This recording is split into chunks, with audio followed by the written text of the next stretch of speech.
Well, someone did it. Someone finally did it. It was bound to happen. Someone was going to do it. Somebody basically made Karen the movie.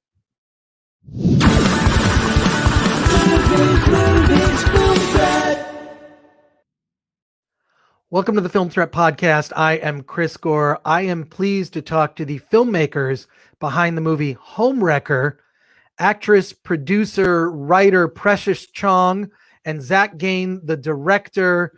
You made Homewrecker. I would call this Karen the movie. This is what not that I'm like, I should be giving you any marketing advice, but it's everything from the graphics that you did. It is everything about it's just before we talk about the movie, I just have to gush some praise. It's super fun. It one-ups itself constantly. The production design is 80s and garish and weird and fun. And Precious, you're a joy, and I'm scared of you. Thank you. I think I found my niche. I mean, Carol Baskin, that lady with the gun. I mean, I'm coming into my own right now. Well, it's weird. I mean, like, your timing on this film could not be any better. The whole concept of Karen, which I believe that, like, whether you intended it or not, you kind of wrote that kind of a Karen type of character and then threw her in this setting where you basically ruined this young girl's day by keeping her too long. But tell me about how the two of you put this project together, how you guys got together, and how just this whole thing, how you went about this whole process. Okay, well, first I'll just say to comment on how timely you're suggesting it is, which we appreciate. Before Karen, a couple of months ago, it was OK Boomer, and that was sort of what the press looked like. People wanted to talk about Linda like that. But the original plot, the story for this film is old. It's from 2008 in Vancouver, a treatment. So again, as timely as you're saying it is, really, this is an old idea based on even older ideas before it. So whatever. It was an idea I had when I was at Vancouver Film School. It was a treatment I wrote that I was hired to write. And then when the person did not like what I came up with, what I did with his sort of lifetime story, I kind of just put it in a drawer and didn't think about it for a long time. And then Precious and I started working together 7 years ago, making videos. Eventually, we made a bunch of online sketch videos that you can see on Funny or Die. And that's when the story, so I was reminded of it, and I realized, oh my God, Precious would kill this role, and we should absolutely make this movie with Precious and Alex. And that's sort of how it began. Yeah, so Zach and Alex were friends from way back in the day. And then Zach and I started working together. And then Alex and I wanted to work together. And so when Zach pitched this idea, it was, basically just sort of a log line. One location, two women, one older, one younger. And the older woman kind of doesn't let her go. And then we did the beats together, wrote the script, and we had a very strict timeline because, we were shooting it in my house because I was renovating, and my boyfriend went on vacation for 2 weeks. So we had to finish the script and shoot it before he came back. And so that's how it happened. And it was really crazy. And in terms of the Karen stuff, I think for me, it was basically tapping into white women rage, middle-aged rage, perimenopausal, like, insanity, and just like kind of blowing it up. And, I guess it's something in the zeitgeist that sort of, we tapped into, because you're right. It does feel that way. It definitely feels like you could retitle it even Karen the movie. That's what I thought when I was watching it. I'm like, oh my God, someone just turned Karen into a horror movie, which, I mean, a lot of these videos that we see popping up online, from women not wanting to wear masks to just the sort of rage to some really scary ones. And just, it definitely, you tapped into that. So was that like the thinking of, did you notice the sort of, you called it middle-age rage, but now it kind of has a term that could be debated. Some people say it's a slur. You know, I don't know. I think we live in just such weird times. You can't, you know, but like, was that something in the back of your mind when you were putting this together, or is just like the collision of you had the right idea at the right time? Yeah, it wasn't conscious. I think, you know, maybe Zach, you could jump in with this. I think we just, you know, had this kind of sad woman who's sort of stuck in nostalgia. I mean, a lot of the things I related to Linda, her name's Linda, not Karen, but a lot of the things I related to as a woman who's, you know, when you get older, you start to feel invisible, you start to be less relevant in the world, and time passes you by, and all these sort of romantic tropes you're sold as a female in this world, you realize they aren't fulfilled. So that's where we were coming from. And then I guess there's this, you know, all the viral videos and the crazy Karens, you know, it's part of that, but it's also, you know, I think we're dealing with a lot of crazy stuff. People are claustrophobic and people are, you know, racist. So we didn't really handle that in the movie. Yeah, well, yeah, that's what we're discovering, right? But your film is like, okay, while it is, I would describe it as a thriller, and that ups the ante and the stakes. It also is very funny. The stuff with the she's kind of stuck in the 80s, sort of her heyday. There's a game, and I have to compliment you. You said you shot at your apartment or your place. It's it's great. It looks such a great setting. The decor totally fits the character. It's perfect. But there's a game that you play in it. It's sort of like a dating game, like a little board game, dating game. Ooh, are you there? Oh, yeah, I'm here. What was the name of the game, like the dating game that you played in the movie? It's so funny. Party Hunks. Party Hunks. Okay. That was Zach's idea, and we made the game playable. It's a real game. Like, we made it up, but you can play this game. And Zach insisted on it. It seemed that just from the way that the rules were explained and the amount of detail with the graphics and I mean, it looks like it's like, I'm thinking, was that a real? Because there's like some stuff like, okay, maybe that's real. That's not like, but there's clearly stuff that you made up. Party Hunks. I kind of feel like you could do a Kickstarter and you could get Party Hunks as a real board game. Everyone's saying that. They're saying it would be a real missed opportunity if we didn't. Yeah. I feel like you should. You know, board games are huge. Board games and comic books are huge on Kickstarter. That's interesting. Like a really problematic board game. Yeah, it's so like, can I use the word mildly rapey? It's very totally sexually inappropriate. Yeah, that's what we had.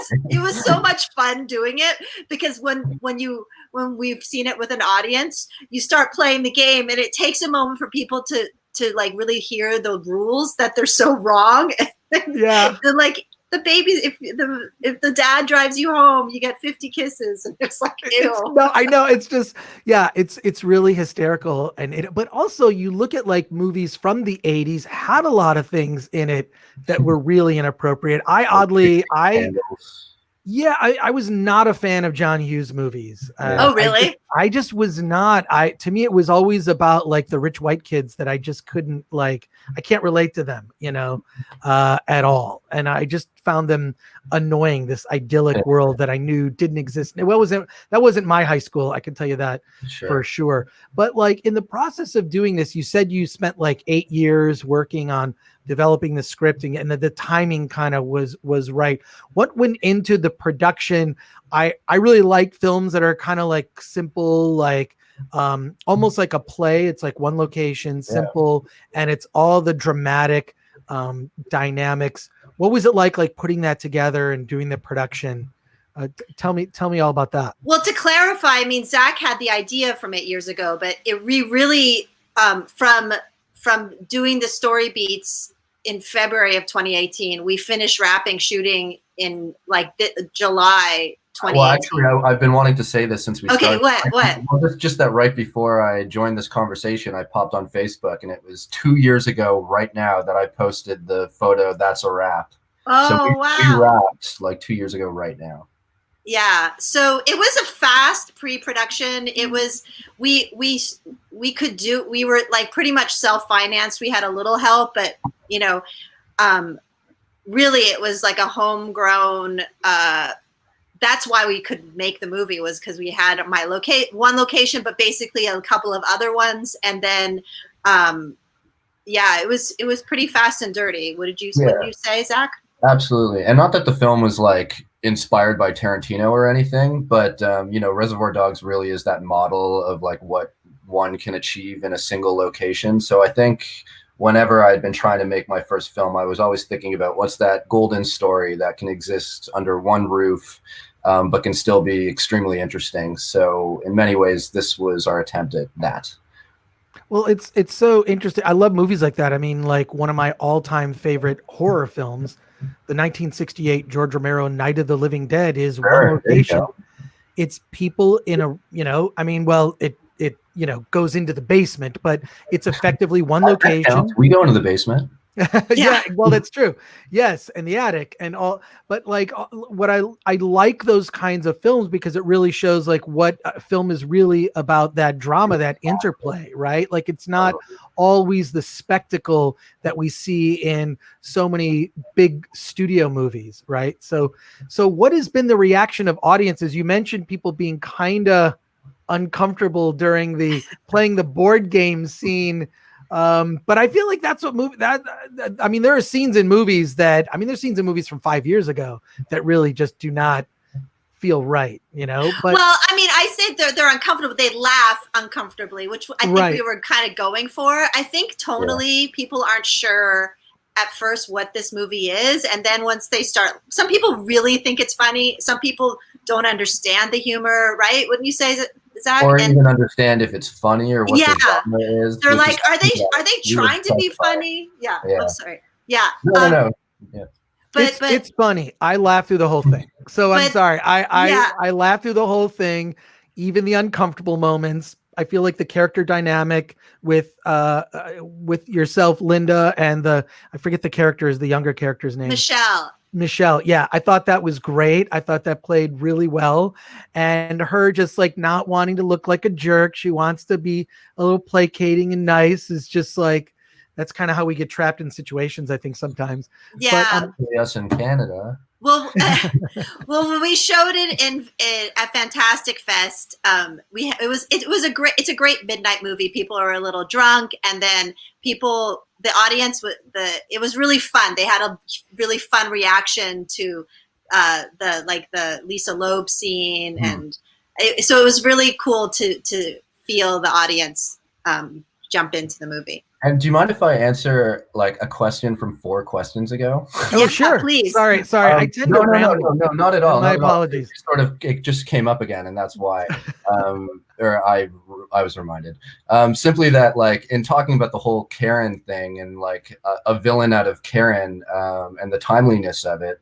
One of the things that I was very excited about this film was sort of making a horror movie out of heartbreak and of the melodrama of like teen heartbreak, and putting teen heartbreak into an ageist realm, but yeah, just taking something kind of universal like heartbreak and making a absurdist horror film out of it.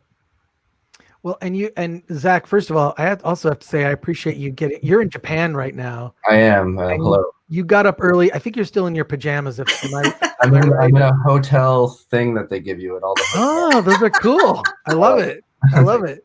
So I want to say I really appreciate you coming on and hey, it's a pleasure to be here. Talking to us about it. And I think that it's the Beyond Fest crowd. You said Beyond Fest and Fantastic Fest. Well, that crowd both Beyond Fest and Fantastic Fest, great audiences, because I kind of feel like they get movies like this. You know what I mean? They have an appreciation for it. So I think that works really well. Precious, I have to ask, your last name is Chong. Are you related to Tommy Chong? Is that?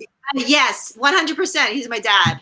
Okay. All right. Well, now I feel okay. So that's embarrassing for me. No, not at all. Why? I could have looked at it if you were wrong.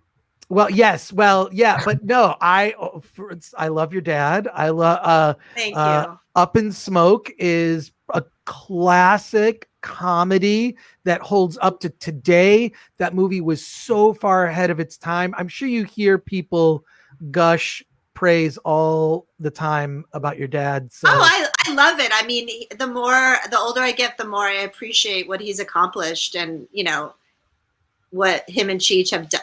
They were really ahead of their time, like 30 years ahead of their time. Way ahead of their time. Although I really wanted to see, I'm sure you know this story, that the original Stripes movie was written for Cheech and Chong. You know, no. I didn't know that. Stripes was supposed to be Cheech and Chong join the army. Oh. I didn't know that. Who You should ask your dad. And I guess they had an opportunity to direct Up in Smoke Part 2. And so rather than do Stripes, they did Up in Smoke Part 2. But originally, Stripes was written to be for a Cheech. It was supposed to be a Cheech and Chong movie. It wasn't for Harold Ramis? Or? Yeah, when Harold Ramis and Bill Murray came on, they rewrote it. And the only character, all the weed humor that's in the movie, all the weed jokes, went to Judge Reinhold's character in Stripes. That's crazy. That's a throwback. That guy is a throwback. Yeah. You should ask your dad about that. I will. Well, my dad, okay, so Up in Smoke 2 is Cheech and Chong's next movie. Right, and right. Then That's it. My dad was offered to be in The Lion King, and he was like, he turned it down. He's like, I'm not going to be in a cartoon. I've heard he had the funniest line about Disney. I can't remember. What did it? My dad. I remember one we're off. Yeah. So, but I've never heard that, the Stripes. I will ask him that. I cannot believe I told you something about your dad that you didn't. I love that. It's fun. Yeah.